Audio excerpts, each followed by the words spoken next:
Clear the voice? Is the voice clear? Yes, sir. Clear. Okay. Okay. Yesterday, what we did is we completed many of the topics of economics. Yesterday, what we talked about was related to ore mining, reverse flip. Reverse flip is a concept that such type of question can come up in the UPSC. Okay. So UPSC has a tendency to ask the term-based questions, right? So you should be very diligently covering this, right? Tax to GDP ratio, and you should be remembering the facts, the data. Recently, the UPSC, what UPSC has started doing is that it wants you people to know the facts, that some of the data, that what is the data currently going on. Okay, 2 years before, I think the UPSC asked the India's trade as percent of global GDP, global trade.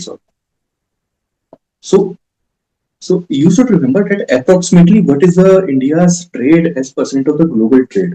So this was the things that UPSC has gone into the asking the factual things also.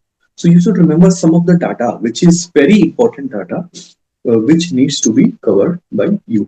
Okay, so that's why we have covered it here. We have also discussed Aadhaar-based payment, direct listing of public entities, and even India is the fourth largest now in the terms of stock market. So these are some of the things that we discussed yesterday. Now today we should be continuing our discussion. Okay. So what is the discussion that we should start with today? Is this Payments Infrastructure Development Fund (PIDF) scheme, right?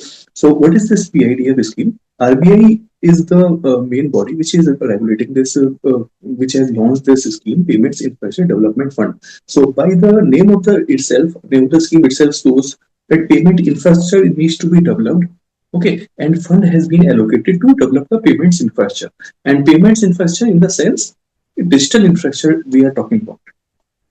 So, in order to deepen the digital infrastructure within the Indian economy and deepen the digital transactions, right? So, this RBI has launched a payment infrastructure development fund. Now, what is the scheme about this scheme? It was first operationalized in 2021 for 3 years. It aims to encourage the development of payment acceptance infrastructure such as physical point of sale, POS terminals. POS terminals, you may be remembering that whenever you go to a shop and you go give your cards, which is being put within a machine, okay, and then this machine reads the card, then you enter the pin, and a slip gets generated. That is the POS, point of sale. Okay, now QR code system in tier 3 to tier 6 centers, because in tier 1, tier 2 cities, which are mega cities, payment infrastructure is already well developed. But what is the issue, that what is the challenge the payment infrastructure faces is in the tier 3 to tier 6 centers. And in order to develop the payment infrastructure in those cities, this RBI has launched this scheme, right? So you should remember that this scheme is operational for tier 3 to tier 6. Tier 1 and tier 2 have not been included in the scheme, right? Northeastern states of Jammu Kashmir and also the Ladakh. So these are the centers where this PIDF scheme is available. It was also extended to the street vendors under PM Swanidhi scheme in tier 1 to tier 2 cities. So in tier 1 and tier 2 cities centers, only those people of those who are the beneficiaries of PM Swanidhi scheme, they are only the eligible people who can access this scheme. Right. So you should remember that for tier 1 and tier 2, only one exception is there. Otherwise, tier 1 and tier 2 is completely banned. Banned in the sense this scheme's provision will not be implemented there. Now, PIDF is governed through advisory council and managed and administered by RBI. That you already know. Now, type of acceptance devices covered. What are the devices that are covered? Physical POS, MPOs, that's the mobile point of sale. GPRS, that is General Packet Radio Services. PSTN, that is Public Switch Telephone Network, etc. So these are the devices which are covered under this scheme, because the scheme's benefit cannot be given to every device, right? So in order to increase the payment or digital infrastructure of in India, the RBI has mentioned some of the devices which are eligible for this scheme. To widen the scope of beneficiary and acceptance infrastructure, following amendments enhancements are being made under the scheme. Beneficiary of PM Vishwakarma scheme has also been included. Right. So till now, PM Swanidhi scheme were beneficiary of this scheme were included. Now PM Vishwakarma scheme people can also join this question. Right. So hello, Salomani. Salomani, please mute yourself.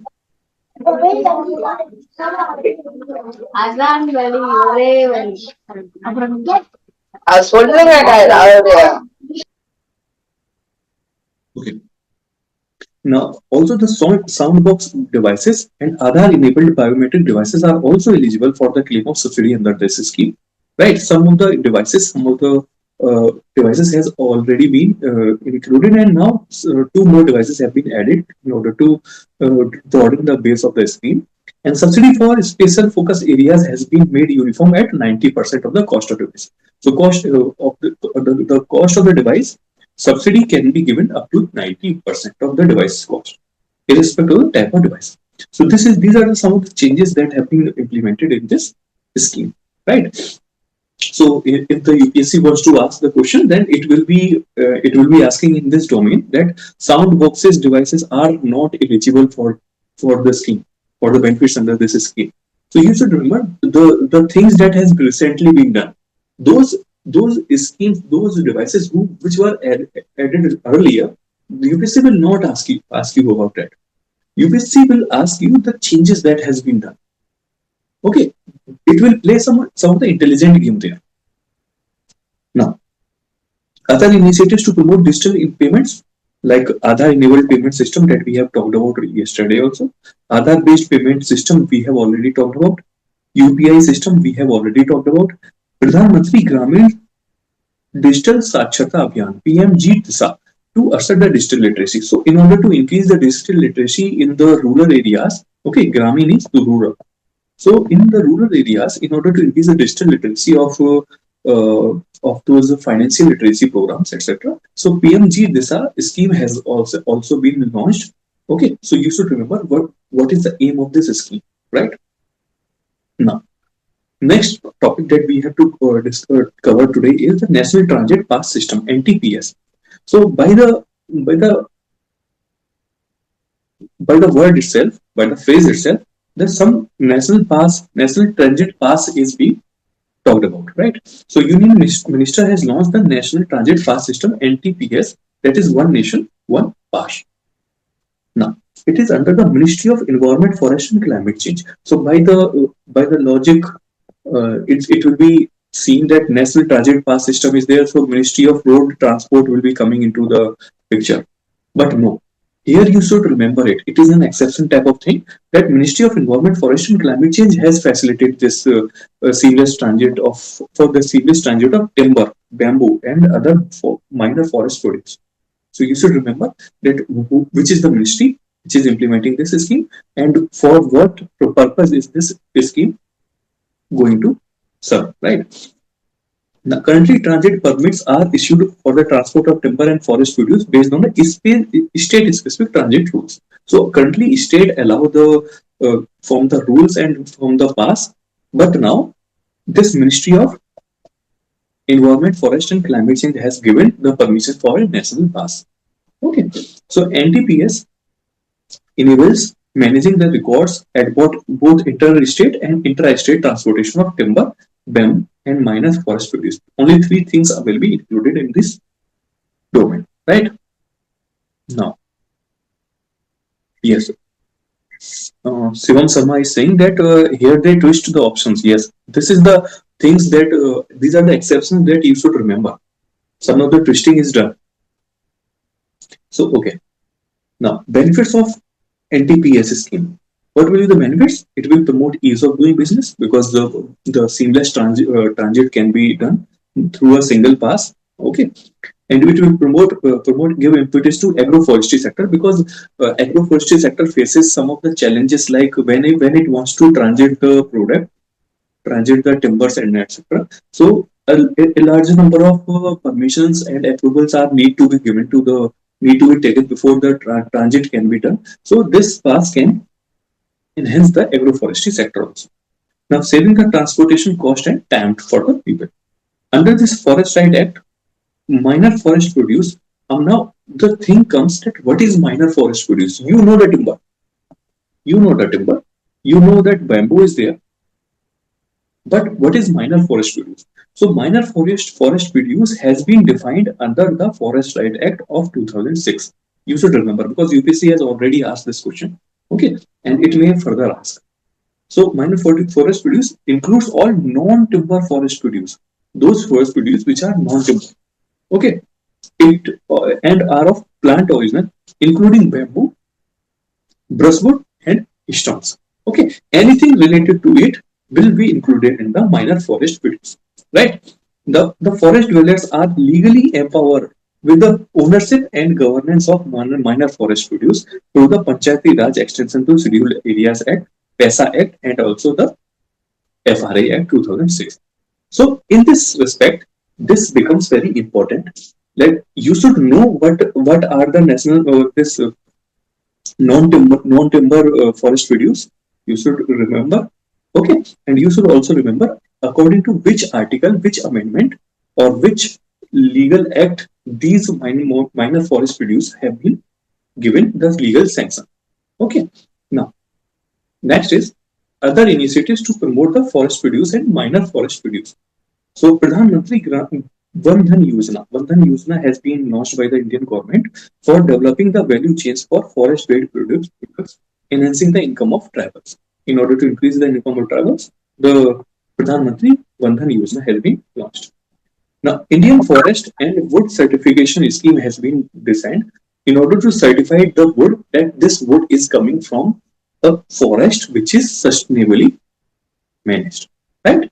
Marketing of minor forest produce is also done through minimum support price. So there is a concept of minimum support price in the minor forest produce sector also.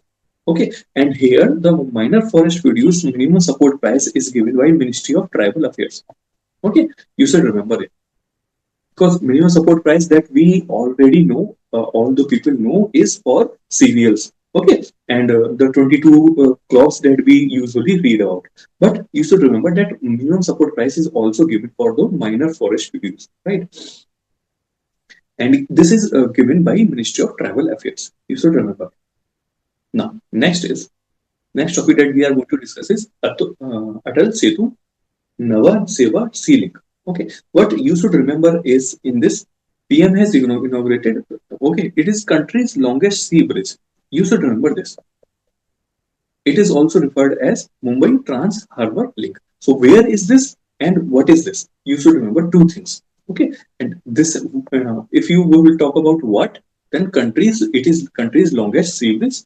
And if you talk about where it is connecting the Savory in Mumbai to Nava Seva, that is port in Raigad district. So it is near about Mumbai that you should you should remember. Only these are the two things that you remember, which you should remember about this ceiling, right? Now, next topic that we are going to discuss is standardization in India. So, standard development process is India is largely governed by BIS, Bureau of Indian Standard, acting as national standard body. So, there is a national standard body that is Bureau of Indian Standards. It was established under BIS Act 2006. So, it is a statutory body. So UPSC asks whether this body is a statutory body, whether it is or not, or whether it is a constitutional body, etc. So you should remember it. It is involved in harmonious development of activities of standardization, certification, and marketing and quality, etc. So there are many works that this body does.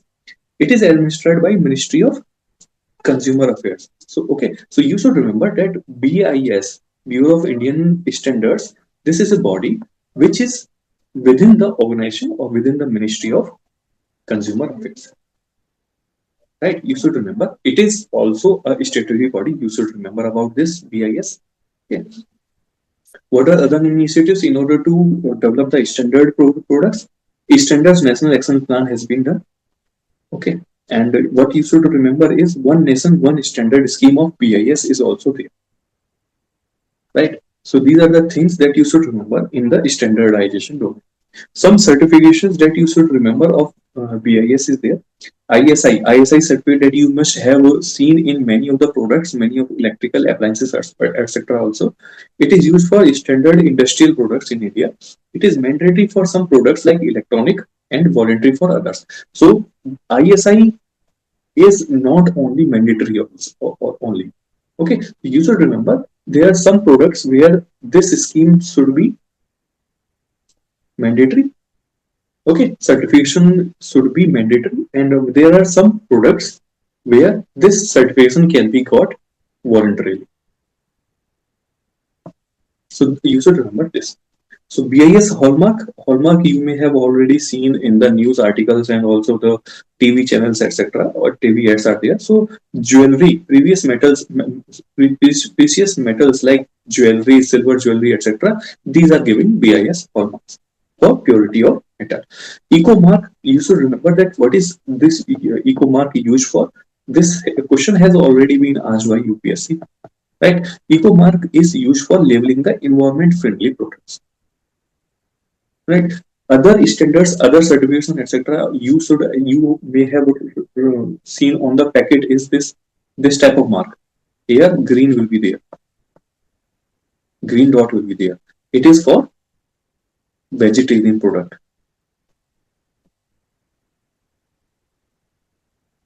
Okay. So these are the type of certifications that are launched in India.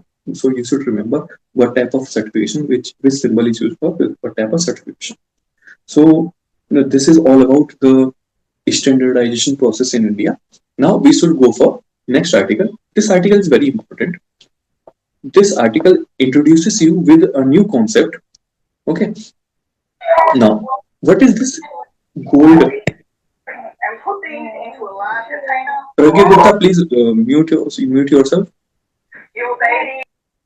Pragya Gupta. Okay. What is this urea gold? Urea gold is the Cabinet Committee on Economic Affairs (CCEA) has approved the launch of urea gold. Now, what this urea gold is? Urea gold will support the initiative of environment-friendly fertilizers. So it is a fertilizer which is environment-friendly. Now, urea gold is a sulfur-coated urea.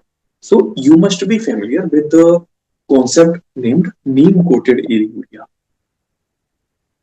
Neem-coated urea is a urea which is developed by many of the Indian fertilizer companies. And if suppose this is a urea grain, then above it a layer of neem is coated upon in order to reduce the release of this urea.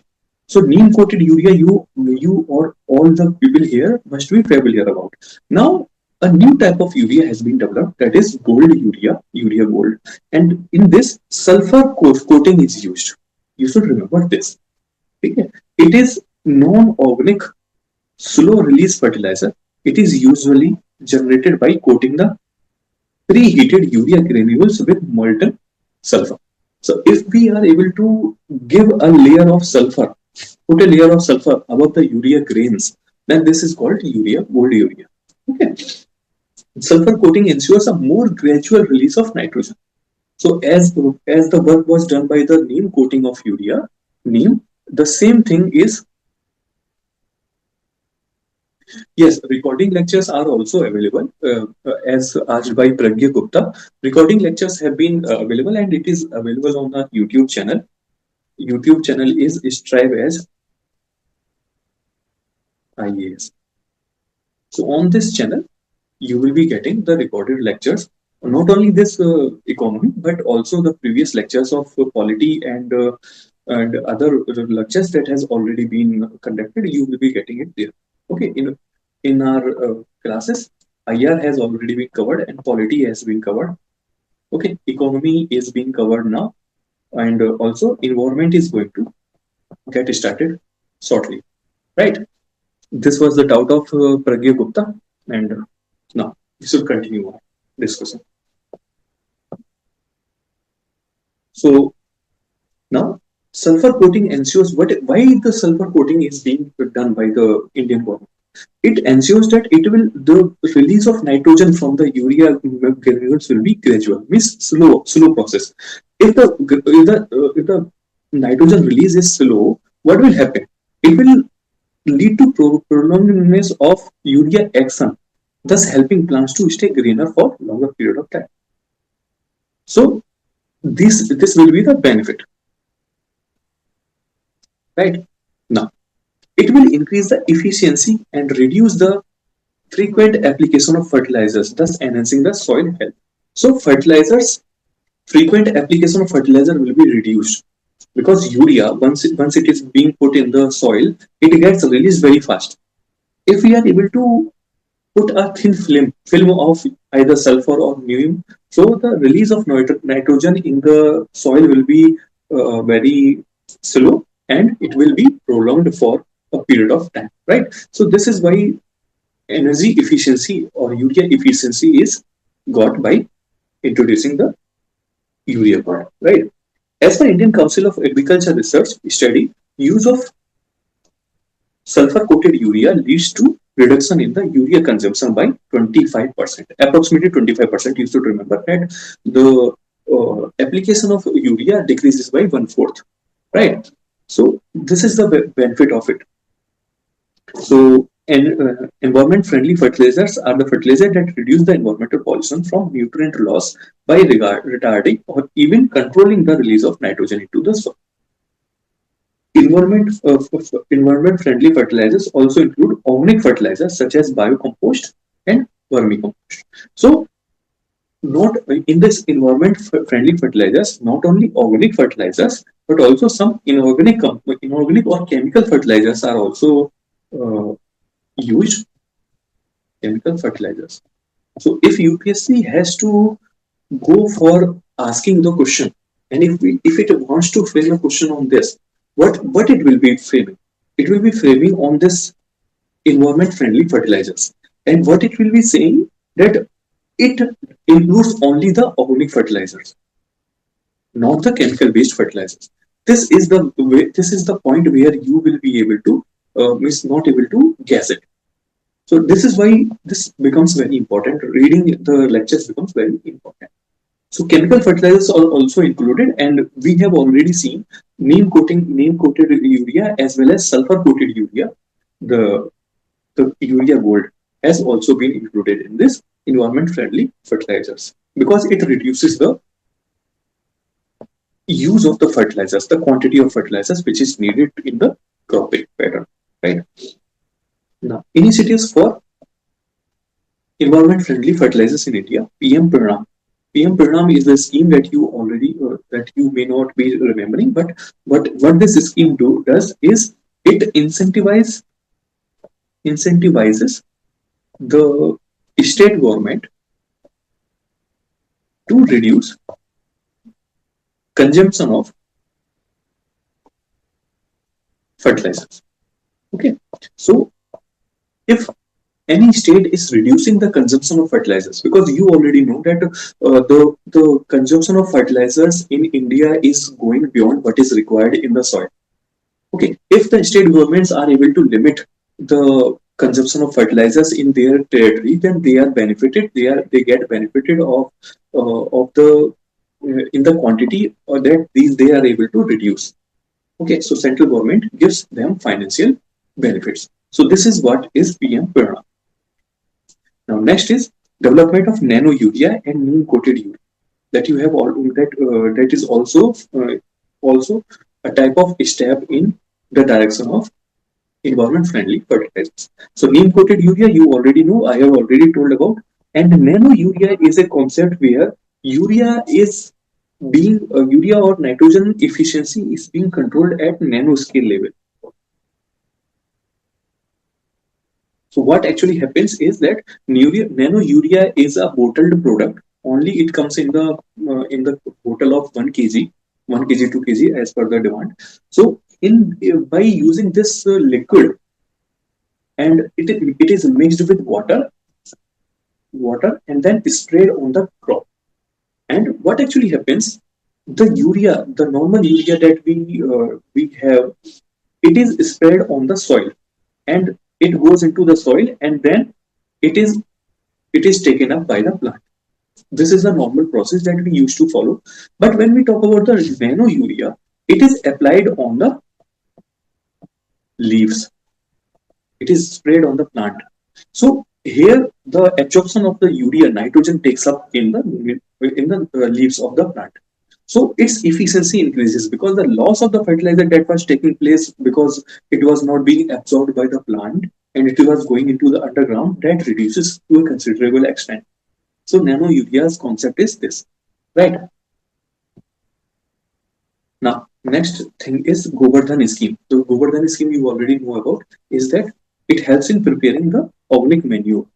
Okay, so all the people or near about a plant or a biocompost plant is made in the village, and all those people come here and put their the excreta of the kettles into it, and biogas is produced. Biogas is utilized by the community members, and the waste or organic manure that is generated is utilized by the community members, or it is sold in the market. So this is the benefit of Govardhan scheme.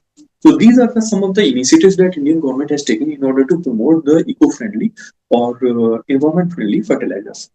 So, what are the benefits of environment-friendly fertilizers? It decreases the net nitrogen dioxide emissions.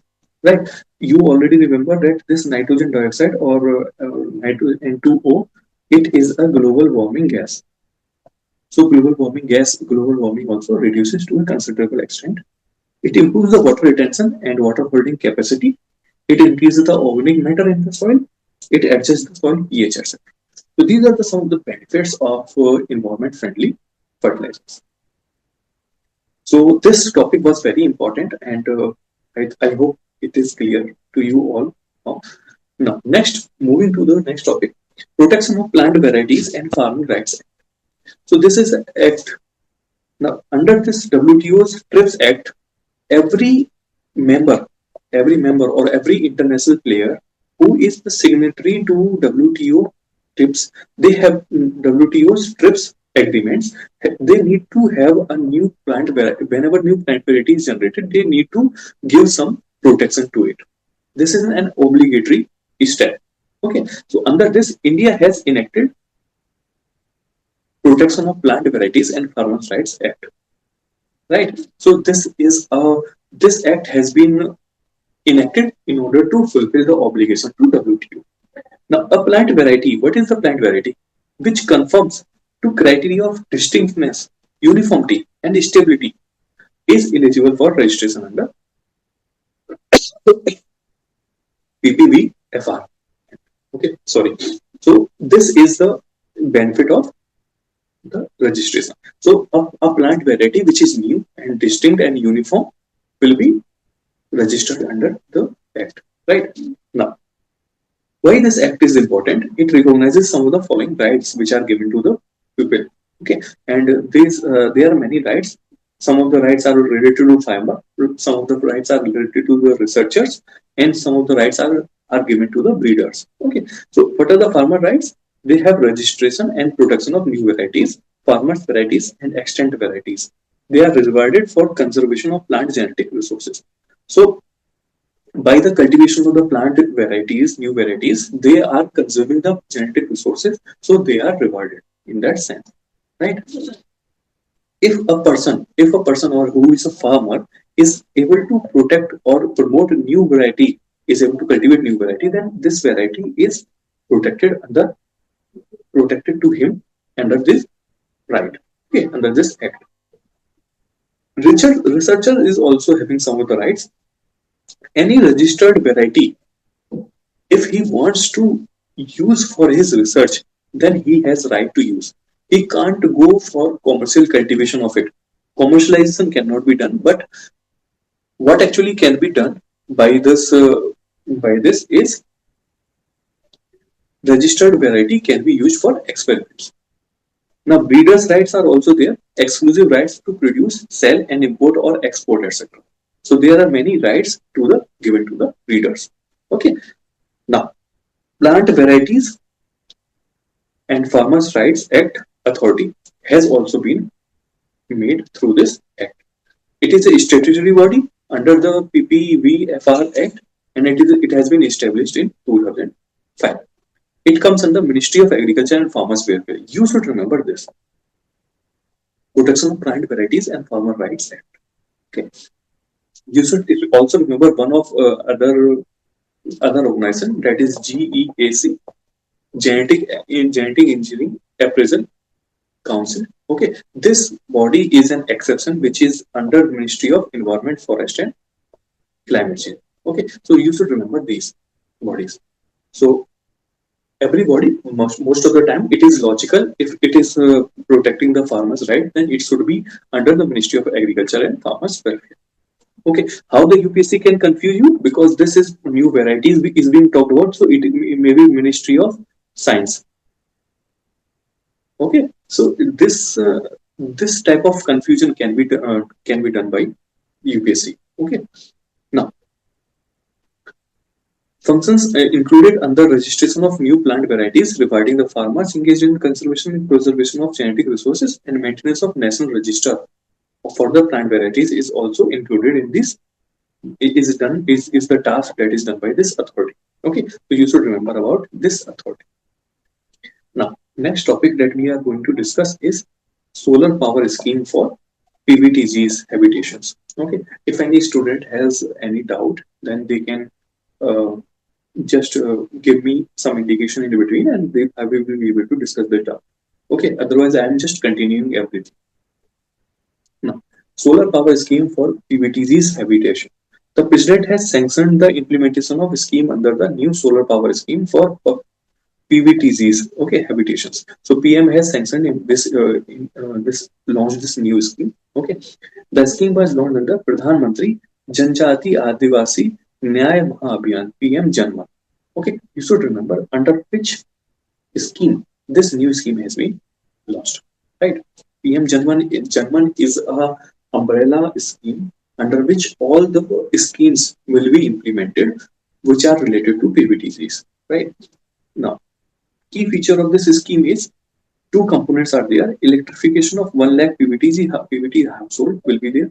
Okay, through off-grid solar power plants. So, because in the tribal areas there are no access to the solar powers or no access to the electricity. So, what will be done is the solar power will be off-grid solar power will be implemented in those areas, and those tribal areas will be lightened up by the use of the electricity that is generated from the this solar powers. Okay. So solar home lighting system will be given, and solar mini grids will be implemented for a cluster of households in the PVTG habitation. So there are many households in this. So a cluster based approach will be done, and whole a very big grid or mini grid can be implemented, which will supply the solar electricity to all the habitations. Right. Now, solarization of multi-purpose centers (MPCs) for installation of off-grid solar power plants. So, solarization of multi-purpose centers can also be done. Okay, so this type of things can be done, and battery bank can be given to them in order to store the solar power. Right. Implementing agency is respective discoms in the PVTC area. Okay, so neither any ministry nor any department of the ministry will be implementing this. It will be implemented by the discoms, right? Discoms are the distributing companies. Discom is the acronym for distributing companies.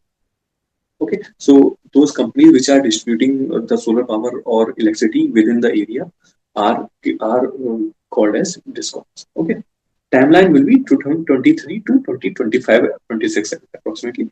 In the 2 years, this scheme needs to be implemented. Monitoring will be done by Ministry of New and Renewable Energy (MNRE) and Ministry of Tribal Affairs together. Okay. Grievance redressal mechanism has also been provided with vendors will be operationalized the helpline number, okay, in the local language.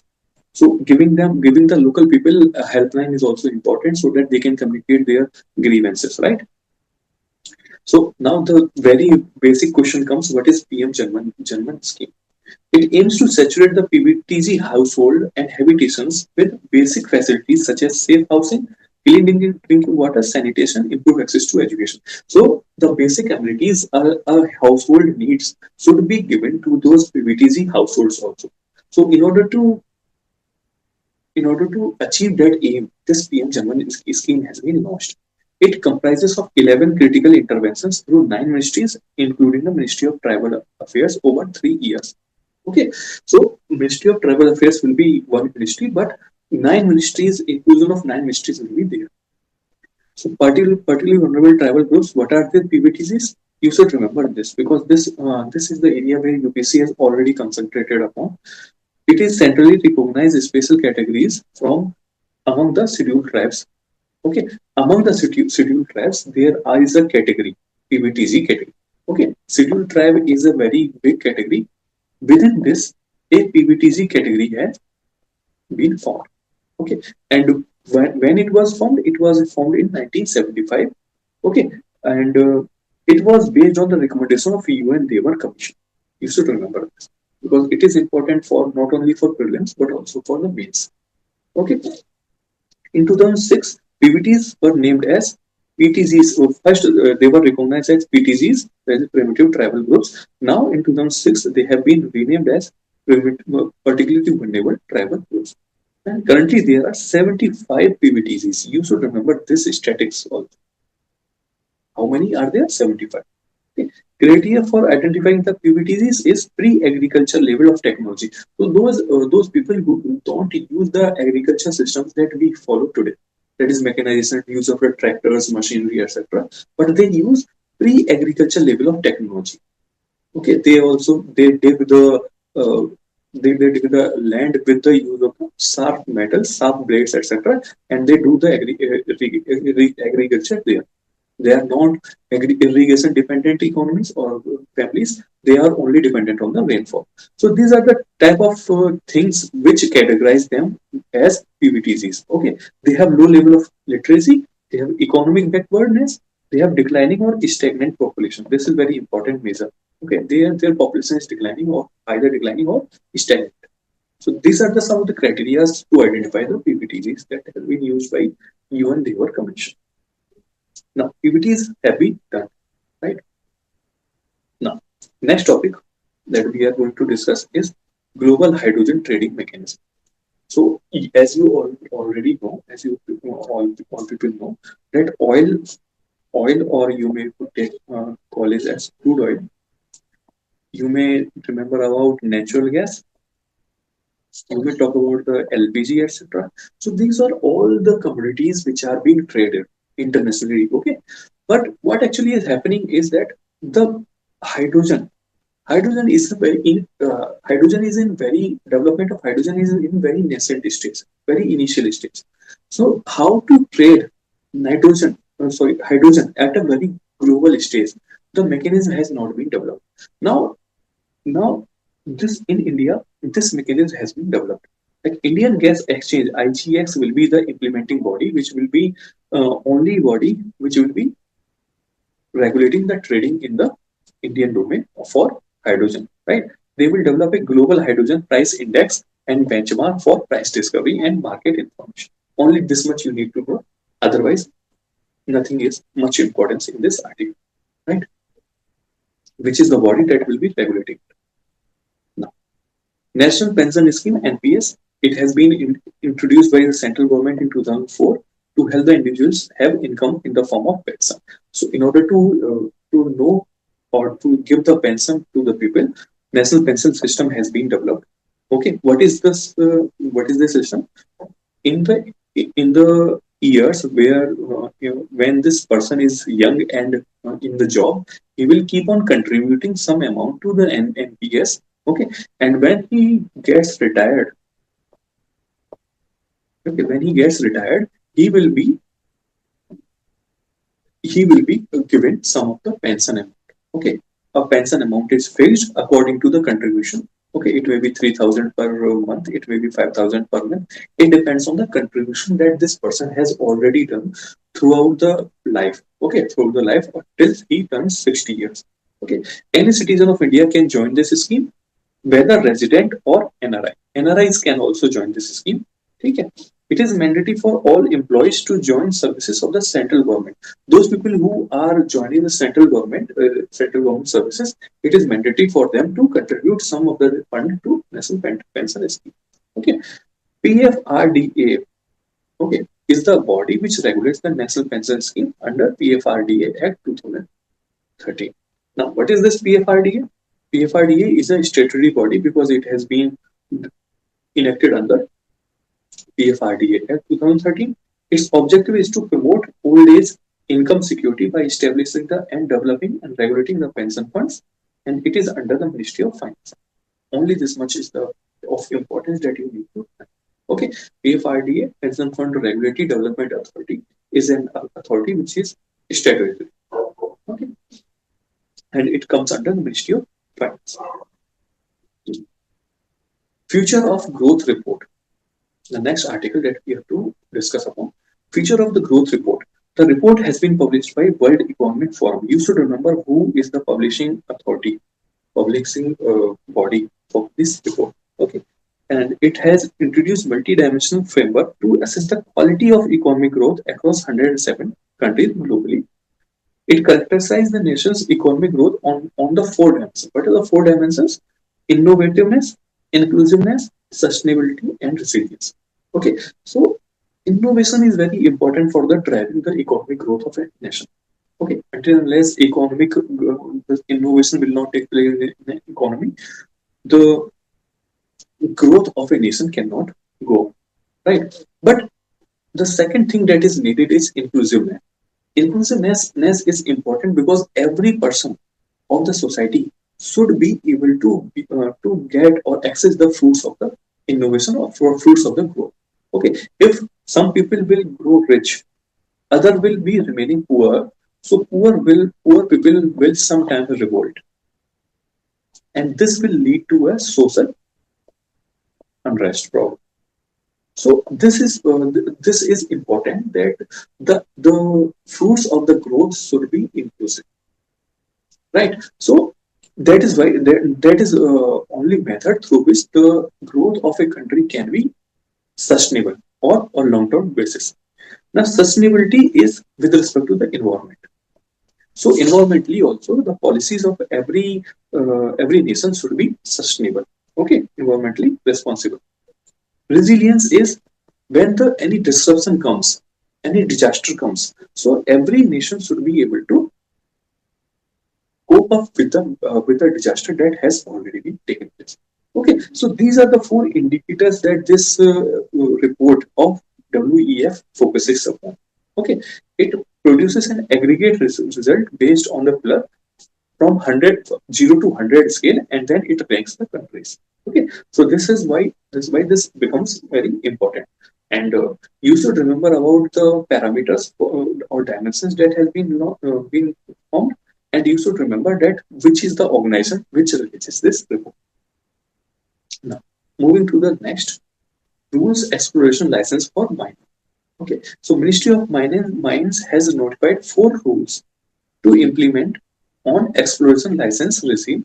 It has been notified under Mines and Minerals Development Regulation Act 1957. So you should remember that only one regulation is there, Mines and Minerals Act 1957, which regulates the mining in the country.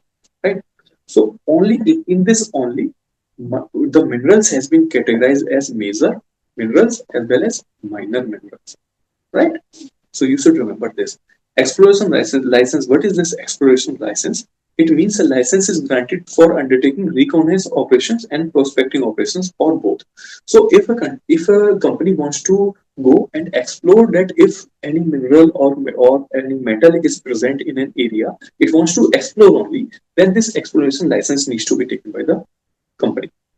Now, it was introduced through the MMDR Amendment Act 2023, and it is issued in respect of 29 minerals specified in 7th schedule of MRDR Act. Okay, so what you should remember is what is exploration license and in which act it has been given, right? So this is what is the information that is relevant for your prelims. Now, moving to the next topic, coal lignite gasification program. So, what is this coal gasification? So, coal gasification is underground coal gasification. It is a process by which coal is converted to useful gases without need for mining. So, what actually happens? Coal is coal is buried in the soil, and it is buried in hundreds of meters below the soil, surface of the soil. Okay, so what actually happens today is that either mining is done by either removing this topsoil, which is called open cast mining, or what actually happens is the tunnel tap is developed, and people go below this tunnel and they start mining the coal from there. Okay, it is called deep mining. Okay, so these are the two forms which of mining of the coal. But what actually coal gasification entails is that instead of going and mining this coal, what we can convert this coal to gas, which is combustible, right? So if we are able to convert this coal into gas, then this gas can be utilized as a fuel, and we don't have to mine the coal out of the soil. Okay, so this is the process which is called coal gasification. Now, gases can subsequently be used to produce heat, generate power, or synthesize a variety of chemical products. Right? It helps in harnessing the coal reserves that are deep, scattered, or covered by the forest. So some of the mines cannot be utilized because they are either deep, they are scattered. Okay, so scattered somewhere here, there. Okay, or they are covered by the forest. So there are Forest Rights Act of the people, which doesn't allow the Ministry of Mine to acquire the land. Okay, so here the gas coal can be converted into gas, and then this resource can be exploited. So India has target to gasify 100 million tons of coal by 2030. This target is important. That is must know, right? So you know what this coal gasification is and how it is done. Now, moving to the next topic, steel making. So government is aiming to increase the share of scrap in the steel making process to 50% by 2047, says Union Ministry of Steel. So what is this scrap? Scrap is that once a steel product is there, it is threaded in a shredding machine, like a paper is shredded, and scrap it is this steel is formed into a scrap, and then this scrap can be utilized again in the steel product by melting it and utilizing it or forming a new product out of it, right? So this is the use of the scrap. India utilizes this scrap to a considerable extent, but now they want, or India want it to increase the use of this scrap up to 50%, right? in some processes in some processes, if the steel product is being made by the scrap, its quality will be low. Okay, its strength will be low. So that is why in some applications this scrap steel can be utilized. In others, which require very high quality of steel, then steel needs to be manufactured. So in order to promote or more manufacture the steel more in Indian economy, what the government wants to utilize the steel from scrap. Now, steel scrap in steel making. Steel is a material most conducive for the circular economy. So, circular economy concept is being promoted through it, and it can be used, reused, and recycled indefinitely. While iron ore remains primary source of steel making, used or reused steel in the form of scrap is secondary raw material for steel industry. So it acts as a raw material. It is then melted, and new product is formed. right? What are the benefits of steel scrap? It will lead to the resource conservation, and as it can save up to 1.1 ton of iron ore and 630 kilogram of cooking coal and 55 kg of limestone. What is important here is the things which are raw material which are required to produce the steel. What is the raw material? Iron ore.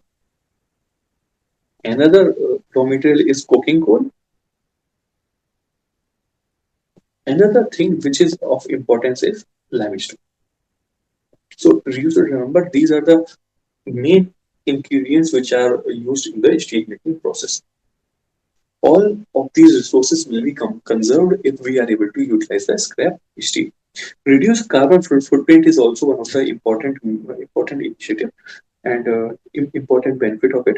Use of scrap steel will cut emissions by 25%. Okay, India's steel sector accounts for 12% of India's CO2 emissions. So you should remember that approximately 10% or more than 10% is the contribution of the steel sector in Indian economy for greenhouse gas emissions. So this is the idea that you should have approximately 10%. Because if UPSC wants to frame this question, it will frame with 20%, or it will go with less than 10%, like 5%, 8%. So you should remember that it is about 10%, approximately about 10%. You should remember this. Now, recent steps in this steel production, National Steel Policy has been launched in 2017. Okay, it wants to achieve 300 metric ton of steel making capacity by 2030. Electric arc furnaces are being used. What is this utilized for? Because once steel is to be melted or iron ore is to be melted, then we need furnaces, and in the furnaces coal is being utilized. So instead of using the coal, which is very energy intensive and leads to emissions of greenhouse gases, so in order to reduce the greenhouse gases, electric furnaces can be utilized, okay, to produce the steel. Sorry. Now, and blast furnaces, basic oxygen furnaces, BOF route are also the methods which are used for steel. Now, steel scrap recycling policy has also been taken up in 2019, which enhances the availability of domestic generated scrap to reduce the consumption of coal in the steel making process. So these are the two main initiatives which has been launched in the steel production sector. Right now, one more initiative that I am able to remember is a Surya. Surya scheme is also there. Okay. Just you go and just verify it. I don't exactly remember this is the scheme, this is the name of the scheme, but this scheme is also there. What this scheme does is promote steel making in eastern part of India. Right. So in the eastern part of India, that is in Chhattisgarh, Jharkhand, etc.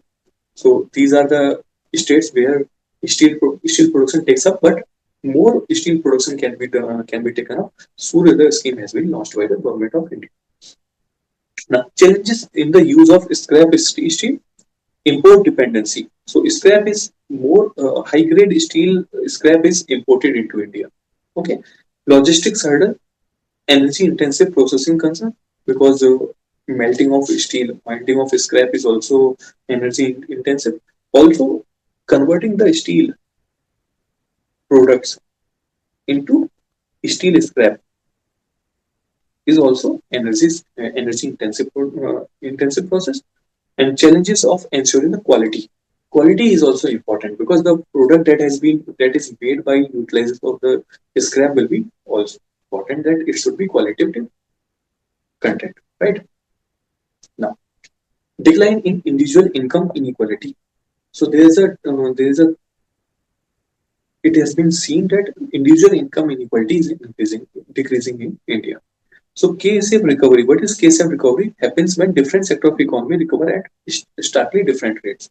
Okay, many experts have suggested that post the COVID-19 pandemic, India is experiencing a K-shaped recovery where rich thrives while less privileged face challenges.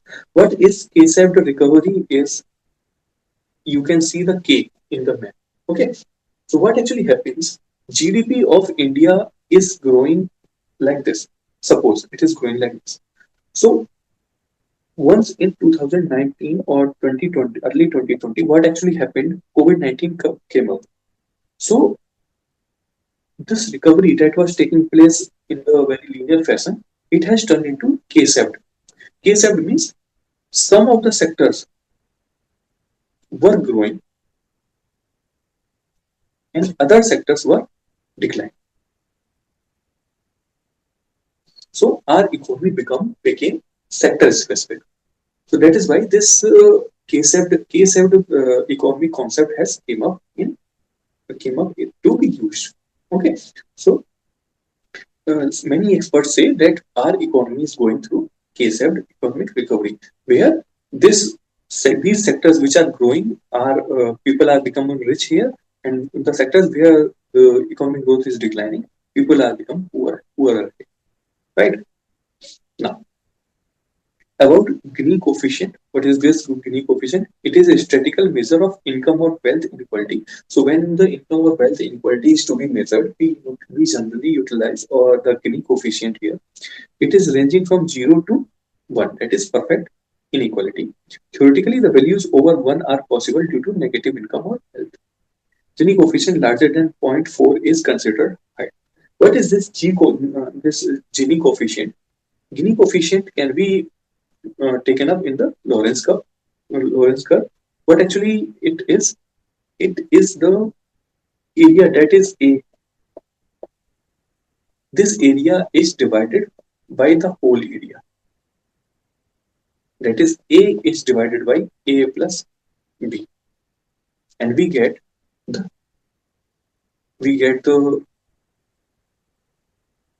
we get the Gini coefficient through this. Right now, next is state government guarantees. So state government guarantees are there. A working group constituted by Reserve Bank of India (RBI) has made certain recommendations to address the issues related to guarantees extended by the state government. So what are the guarantees? In order, we will just do it with respect to the prelims. What is important for prelims? A guarantee is the legal obligation of the state to make payments and protect any investor lender from the risk of default by the borrower. So guarantees are given by the state government that okay, if the lender, if any other, if and the borrower defaults on its payments, then state government will give this payment back to the person who has lended the money to the borrower. Okay, so as per Indian Contracts Act 1872, it is a contract to perform to the promise to discharge liability or third person in the case of his default. In case of his default, the borrower default, the government will be giving the money back to the person who is the creditor. Right. So Article 100, 292 of the Constitution extends the executive power of the Union to giving the guarantees on the security of Consolidated Fund of India within such limits, if any, fixed by the Parliament. Similar powers are given to the state under Article 293. So guarantees can be given by the central government under Article 292 as well as the state government by under Article 293. Okay. State government किस हिसाब से देती है? How they issue guarantees on the behalf of various PSCs, ठीक है? The cooperative institutions, urban local bodies को they give guarantees. Okay. Now, current status of this state government guarantees extend to it. State-wide guarantee data for period 2018 to 2021 suggests that outstanding guarantees constituted less than 10% of their GSDP. So guarantees are not very big; they are only lesser than 10% of GSDP. And GSDP, that is the gross state development product for the majority of the states. Okay, state with relatively higher outstanding guarantee includes Sikkim. Sikkim has given 12% of the GDP as guarantees Telangana has given 12%, Andhra Pradesh has given 10%, UP has given 8%. So these are the states where it is a concern because they have extended much amount of the guarantees. Otherwise, all other states are having lesser than 10% of their GST. Okay. Now, next is guidelines for the guarantee policy of Government of India. 2022, these guidelines were given. Guarantees must be given only for principal amount and normal interest component of the underlying loan. So in the loan, for the principal amount only, or along with the normal interest, not the compound interest, but normal interest, simple interest, guarantees can be extended up to. Okay. FRBM Act is also there, which limits 0.5% of the GSTP to be guaranteed under any financial year, right?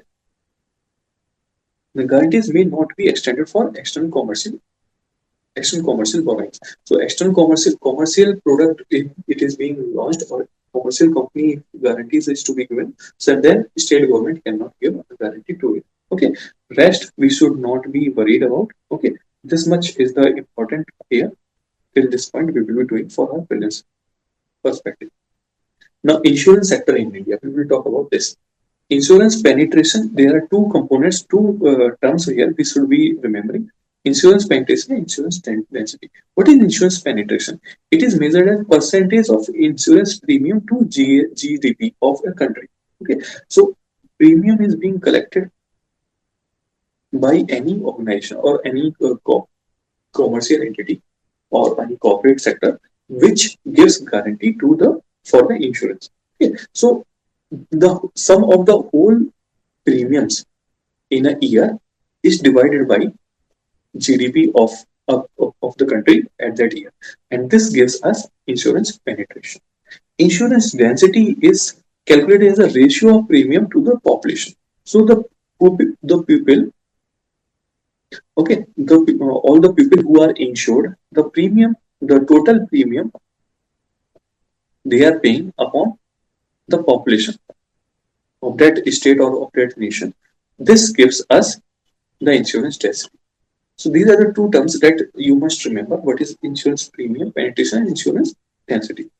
So regulation of insurance sector in India, Insurance Act is there, and Insurance Regulatory and Development Authority of India (IRDA) is there, and this is also a statutory body, and it has been established under IRDA Act 1999. Okay, it functions. What are the functions? Regulation, promotion, and ensuring the orderly growth of the insurance business and reinsurance business. It also certifies the insurance companies. So these are the very logical functions that have been given to the IRDA. Okay. You should remember that by which provision this IRDA body has been constituted. Now, next topic that we are going to discuss is the card networks in India.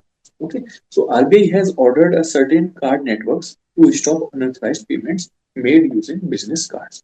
So some of the cards, some of the banks or some of the card networks were using the unauthorized type of payments, and RBI has restricted on it. So RBI said these card networks was allowing businesses to make payments to entities that were not authorized to accept the card payments. So those business entities which were not allowed to accept the card payments were being done to those companies. So that's why RBI has these uh, regulated these card networks, and what are how the powers are derived by the RBI? What are the powers of RBI that this type of regulation has been given by the RBI? So RBI derives its power from Payments and Settlement Systems Act (PSS Act). Okay, you should remember this. Now, what is the card network? Card networks are developed to utilize one mode of payment to pay for goods and services at multiple merchants. So you already remember that we have also used cards, and card networks are the network which are provided, the registered interface that is provided by the entity, which utilizes only one mode of payment in order to make the payments from different type of, okay, but to multiple merchants, and avoiding the cash around. Cash is not carried, and we can make a digital payment. So this is the thing that you must remember. Otherwise, much of the importance is not there.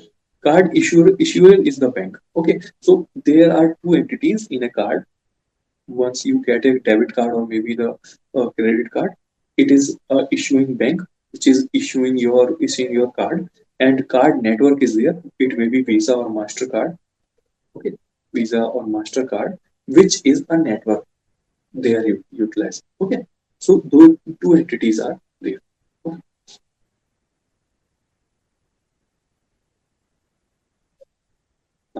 Next is smart cities mission, SCM. Okay, when it launched, it was launched under the Ministry of Housing and Urban Affairs in 2015. It is centrally sponsored scheme. Okay, yesterday also I told you about these two type of scheme. It may be centrally sponsored or central sector. Okay, if the central sector scheme is there, 100% of the fund will be given by the center in order to implement that scheme. If centrally sponsored scheme is there, then there will be division of the finances between the center as well as the state. Okay, usually the center contributes 60% and the states contribute 40% of the need of the finance that is required for implementing that scheme. Right now, objective is to promote the cities that provide core infrastructure, clean and sustainable environment, and give a decent quality of life to the citizens through application of smart solutions. So this is the objective of the scheme. Okay, how many smart cities? 100 smart cities were launched. Okay, and have been selected for development as smart cities. Timeline was from 2019 to 2023. Our mission is now extended till June 2024. Okay, funding. How is the funding provided? Central government gives financial support because it is centrally sponsored. Only central government will not be giving. It will also be giving the finance will also be given by the state governments. Yeah, an equal amount on the matching basis is provided by the state or urban local body, right? PPP mode is also being emphasized here because the participation of the private player can also be taken up in order to increase the managerial as well as the financial help that can be done by the private players. Now, what are the core elements of a smart city? Community at the core. So, what this smart city approach focuses is that all the services that are to be given under the smart city initiative should be taken up for the betterment of the communities. Okay, more from the less. So, in the lesser amount of land or lesser amount of finances, more type of quality should be delivered to the cities. Okay, greater outcomes should be delivered to those people who are in the smart city. Okay, cooperative and competitive federalism is to be implemented. Integration, innovation, sustainability is to be ensured. Okay, technology as means, not goal. So technology should be integrated with, and the technology should be utilized in the smart cities in order to enhance the betterment or the life of the people. Right now, the next thing that we have to go through is PM Mega Integrated Textile Region and Apparel, PM Mitra scheme. Okay, what is PM Mitra Park scheme? It is inspired by 5F vision, that is farm to fiber. Fiber means textile or sorry, thread. Okay, farm is cotton. So cotton crop, when it is converted to the thread, okay, it is fiber. And fiber to factory, fiber is a thread is given into the factory in order to produce the textile, and textile is given to the industry to be utilized in the fashion sector, and then it is exported. Okay, PM Minister to propel India into leading the global hub for textile manufacturing and export. So India will be implemented or India will be promoted as a global hub for textile manufacturing as well as export. So main objective is develop integrated large scale and modern infrastructure. Okay, reduce the logistics cost and help India in attracting the investment and boosting employment generation. So this is why this PM Mitra scheme has been launched. What are the features of PM Mitra Park? It is a scale minimum estimated area under the PM Mitra Park is 1,000 acres. PM Mitra Park will offer opportunity to create an integrated textile value chain. Okay, so integration of every textile value chain will be done within an area. And PM Mitra Parks can be either greenfield or brownfield. So it can be new one or an existing one which can be converted into PM Mitra Park. And 7 PM Mitra Park has already been approved. Okay, so UP, Gujarat, Amravati, that is Maharashtra. Okay, Karnataka, Tamil Nadu. Okay, and Madhya Pradesh and Telangana. These are the some 7 states where this PM Mitra Park is being implemented. So you should remember that 7 PM Mitra Park has already been sanctioned by the Indian government, right? Okay, so this is the end of the lecture today. Okay, we will again meet tomorrow to discuss the new concepts. Okay, till that point of the time, thank you for being here, and good night all. We are ending the lecture today.